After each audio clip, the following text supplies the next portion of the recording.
Welcome to PodMe If You Can TV. Today's film to review, Purpose. Now this one stars a British actor named John Light, who I'd never seen before in anything.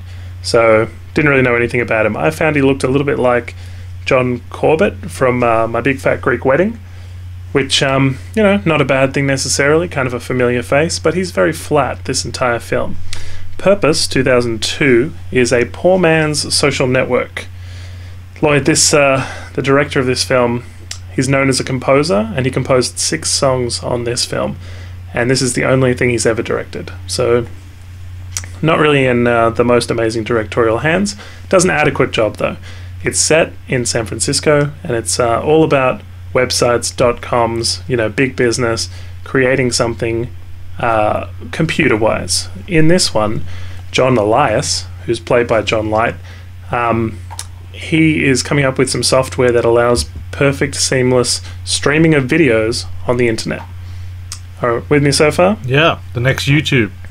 Sure, the next YouTube, except it's 2002, and probably it's more to do with, streaming videos all around the world.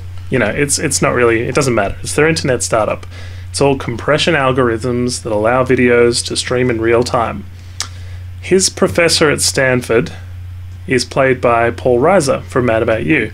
He's wearing kind of a silly wig, and he plays the narrator / voice of reason / exposition character, because they cut back to him and he's narrating what's going on, because he doesn't stop going to the class. He keeps going to school. Even though he's got millions of dollars in this big company, he carries on learning. Look, the Justin Timberlake-esque character from Social Network is Jeffrey Donovan from Burn Notice. And this film's full of good supporting characters, but the lead character, I think, lets it down, and that sort of makes it, less of a great film. The movie opens with him, the main guy, failing and drinking in Mexico and possibly getting shot by the police, and there's this epic kind of, it's all gone to hell kind of deal. But then we flash back and we see months earlier when he came up with his idea and what could have gone wrong along the way. He's got a disapproving father, played by Peter Coyote. Coyote? Yep. Either way, E.T., I think he's in some of the Law and Order franchises as well. Hal Holbrook is in this film. He plays the guy who finances their company. He's a crazy guy because he goes, if you can stay on this wild horse for 30 seconds, then you can have the money, and they get $1.5 million. Just from staying on a wild horse? Staying on a wild horse. Cool. Yeah, that's it. Obviously the money is an investment in the startup. It's not like he's just giving him the money. Yeah. Look, he has a girlfriend, this nice redheaded girl, and as he gets more corrupt with the power and the money and everything, he immediately starts cheating on her with this kind of call girl. And he and Jeffrey Donovan, there's a scene where the two of them are in the back of a limo and they're both getting blowjobs from these two girls at the same time, kind of thing. And Jeffrey Donovan's character is filming it, which is kind of a red flag. And then he emails it to him and he goes, "How great was last night?" And he adds animal sound effects to it. And the girlfriend obviously intercepts the email, as of course is going to happen. And she just kind of goes, "Stop talking to me, get lost."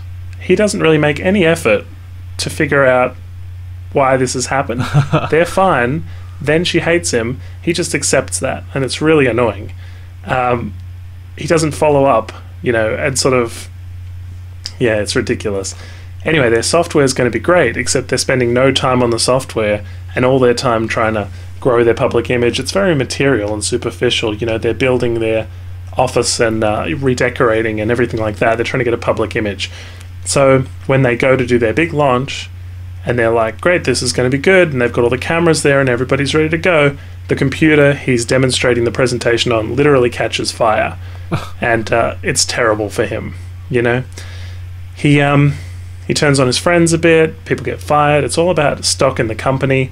Mia Farrow has a small part, but her role as a board member, she's constantly having lollipops, which is kind of a weird character choice. In every scene she's in, she's like, and then she'll have a lollipop. It's a bit of a weird one. Look, ultimately, the film spells out with this nail experiment at the beginning that it's about balance and focus, and that Paul Reiser does the nail experiment, and that he's going to learn a lesson through this entire experience. And it's not about glory and fame. Ultimately, I see this as like something like Facebook works and the Social Network movie works because it's a good product. We recognize that it's changed the world. This is like some bit of code or something that they tried to build a company from. So it's very frustrating. They just need good press, you know? It becomes really superficial. It's about power, this whole film, and not about product, you know? So, yeah, Paul Reiser probably comes out the best out of this film, but his silly hair and his kind of metaphors and stuff, you know, I don't know. It's Big question, were the majority of the computers Apple, Mac, or PCs? No, all PCs. Okay. The film was made in 2002, and all they had was PCs in every single shot. Maybe it was product placement, I don't know. Disappointing, though. Purpose, obviously, you know, you can make a lot of puns on the title about this film having no purpose, but it seems very, like, forgettable, DVD, 5 out of 10 kind of story. But lots of cameos and lots of, like, you know, other good people in this film besides John Light, who I don't know from anything. So sure, yeah. we might have to look into him.